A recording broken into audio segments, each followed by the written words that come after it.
एक दिन महाराज कृष्णदेव राय की अंगूठी का बहुमूल्य हीरा महल में ही कहीं खो गया। महाराज बहुत परेशान हुए। उन्होंने तुरंत महल के सेवकों और सैनिकों को हीरा खोने की बात बताई और आदेश दिया कि हीरा ढूंढने वाले के लिए महल का कोना कोना छान मारे। सैनिक सेवक महल में हीरा तलाशने में जुट गए। वह हीरा महाराज को किसी पहुंचे हुए संत ने दिया था और कहा था कि जब तक यह हीरा तुम्हारे पास रहेगा शत्रु तुम्हारा कुछ नहीं कर पाएंगे। मगर आज हीरा खो गया है। तो महाराज के मस्तिष्क में तरह तरह की शंकाएं उभरने लगी। दोपहर तक हीरा न मिला तो उन्होंने बेचैन होकर घोषणा कर दी कि जो भी उस हीरे को ढूंढ कर लाएगा उसे मुंह मांगा पुरस्कार दिया जाएगा। महल में हीरे की खोज तो चल रही थी। संयोग से हीरा महल के जमादार को मिल गया। महाराज की तब कहीं जाकर सांस में सांस आई। उन्होंने जमादार को कहा, मांगो क्या मांगते हो, हम तुम्हें मुंह मांगा इनाम देंगे। जमादार सोचने लगा कि क्या मांगे। उसकी कुछ भी समझ में नहीं आया तो वह बोला, अन्नदाता मुझे कल तक की मोहलत दे।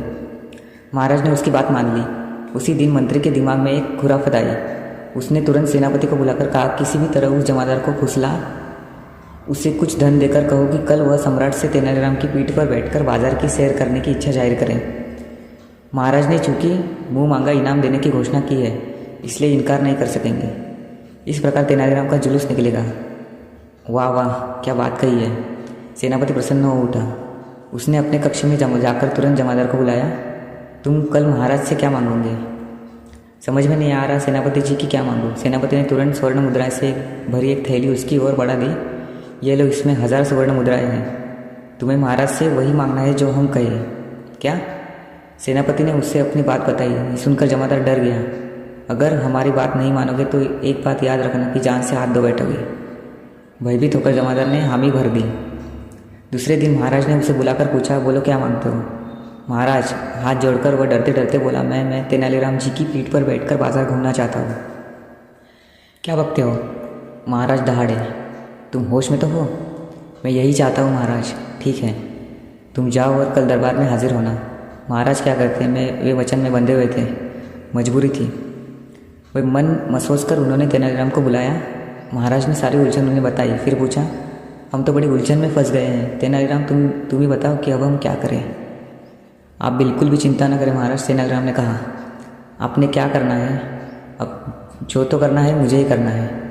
आप कल दरबार लगने दें, मैं सब ठीक कर दूंगा। दूसरे दिन दरबार लगा तो जमादार नए वस्त्र पहनकर दरबार में उपस्थित हुआ। वह गुमसुम था। तेनालीराम उठे और पूरे दरबार को संबोधित करके बोले, बंधुओं, महाराज की अंगूठी का हीरा टूटने की वजह में जमादार ने मेरी पीठ पर बैठकर बाजार घूमने की इच्छा व्यक्त की है। मैं महाराज के वचन की लाज रखने के लिए अपनी पीठ पर बैठाकर बाजार घूमने जमादार को ले जाऊंगा। फिर वह जमादार से मुखातिब हुए, आओ बैठो मेरी पीठ पर। ये सुनते ही जमादार आगे बढ़ा और तेनालीराम के गले में बाहें डालकर उनकी पीठ पर सवार होने लगा। ठहरो, ये क्या बेहूदगी है? तेनालीराम ने उसे डपटते हुए कहा, तुमने मेरी पीठ पर बैठकर सैर करने की बात कही थी, गले में हाथ डालने की नहीं। पीठ पर बैठो बिना कुछ पकड़े। क्षण भर में दरबार का माहौल बदल गया।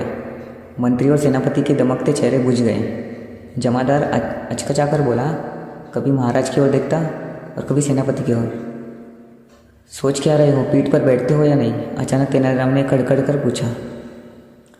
बिना सहारे के पीठ पर कैसे बैठा जा सकता है? जमादार रुआसा सा हो उठा। कैसे बैठा जा सकता है? ये बात भी उससे ही पूछो जिसके कहने पर तुमने मेरी पीठ पर बैठकर सैर करने की बात कही थी। तेनालीराम गुर्राया। जमादार की नज़र फौरन सेनापति की कुर्सी की ओर उठी, मगर वह वहाँ नहीं था। जमादार फूट फूट कर रोने लगा। फिर लपक कर उसने महाराज के पांव पकड़ लिए। मुझे क्षमा कर दे महाराज, मुझे जान से मारने की धमकी दी गई थी। यह कहते हुए उसने महाराज को पूरी बात बता दी। महाराज सेनापति की करतूत सुनकर आग बबूला हो उठे। मंत्री जी, हम 5 दिनों के लिए सेनापति को दरबार से मुअत्तल कर देते हैं। छठे दिन उन्हें दरबार में आकर पहले तेनालीराम से माफ़ी मांगनी होगी, तभी वे अपना आसन ग्रहण कर सकते हैं। यह कहकर महाराज सिंहासन से उठ खड़े हुए, जिसका अर्थ था कि दरबार की कार्यवाही समाप्त हो चुकी थी। धन्यवाद।